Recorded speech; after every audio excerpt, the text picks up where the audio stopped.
குழம்பு எப்பயுமே ஒரே மாதிரி சாப்பிட்டு போர் அடிக்குதுங்களா? அப்ப நான் சொல்ற மெத்தட்ல ட்ரை பண்ணி பாருங்க.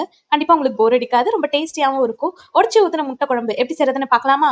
இதுக்கு நான் ஒரு சட்டியில கொஞ்சமா எண்ணெய் ஊத்தி கடுகு போட்டுக்கிறேன். கடுகு நல்லா பொரிஞ்சதும் இது கூடவே 1/4 ஸ்பூன் சோம்பும், 1/4 ஸ்பூன் ஜீரகமும் சேர்த்து நல்லா பொரிய விடலாம். இது நல்லா பொரிஞ்சதும் இது கூடவே நான் ஒரு பெரிய சைஸ் ஆனியன ஸ்லைஸ் பண்ணி வச்சிருக்கேன். அதுவும் இதுல சேர்த்து நல்லா வதக்கிக்கலாம். கூட கொஞ்சமா உப்பு ஆட் பண்ணிக்கோங்க. வெங்காயம் சீக்கிரமா வதங்குறதுக்காக. இப்ப வெங்காயம் நல்லா வதங்குனதுமே இது கூடவே நான் ஒரு 2 பெரிய சைஸ் தக்காளிய விழுது மாரி அரைச்சு வச்சிருக்கேன். அதுவும் இதுல சேர்த்து நல்லா வதக்கிக்கலாம்.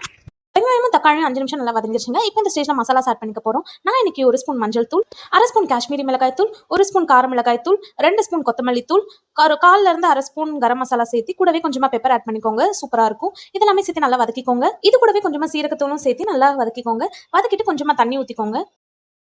இப்ப இது 10 நிமிஷம் கிட்ட ஸ்லோ ஃப்ளேம்ல நல்லா வதங்கி வந்திருக்குதுங்க. இப்ப இந்த ஸ்டேஜ்ல நம்ம தேங்காய் விழுது ஆட் பண்ணிக்கணும். நான் இன்னைக்கு 1/2 மூடி தேங்காவ கொஞ்சமா விழுது மாரி அரைச்சு வச்சிருக்கேங்க. அதை இதுல சேர்த்து கூடவே மிக்ஸி ஜார் கழுவுன தண்ணி வச்சிருக்கோம் இல்லைங்களா? அதுவும் இதுல சேர்த்து நல்லா மிக்ஸ் பண்ணி நல்லா வேக விடுங்க. உப்பு செக் பண்ணி பார்த்துக்கோங்க. உப்பு கம்மியா இருந்தா இந்த ஸ்டேஜ்ல கொஞ்சமா ஆட் பண்ணிட்டு, இது ஸ்லோ ஃப்ளேம்ல இன்னொரு 10 to 15 மினிட்ஸ் நல்லா குக் பண்ணுங்க. இப்போ அடுத்து நம்ம 10 to 15 மினிட்ஸ் ஸ்லோ ஃப்ளேம்ல இது நல்லா கொதிச்சு ரெடியா இருந்திருக்குதுங்க. இப்ப இந்த ஸ்டேஜ்ல நம்ம உடைச்சு முட்டைய ஆட் பண்ணிக்க போறோம். நான் இன்னைக்கு ஒரு கப்ல ஒரு முட்டையா உடைச்சு வச்சிருக்கேங்க. அது இதுல ஸ்லோவா பொறுமையா ஆட் பண்ணுங்க. நான் இன்னைக்கு கிட்டத்தட்ட 4 முட்டை வச்சிருக்கேங்க. 4 முட்டையும் இதுல ஆட் பண்ணி ஒரு மூடி போட்டு மூடி வச்சுடுங்க.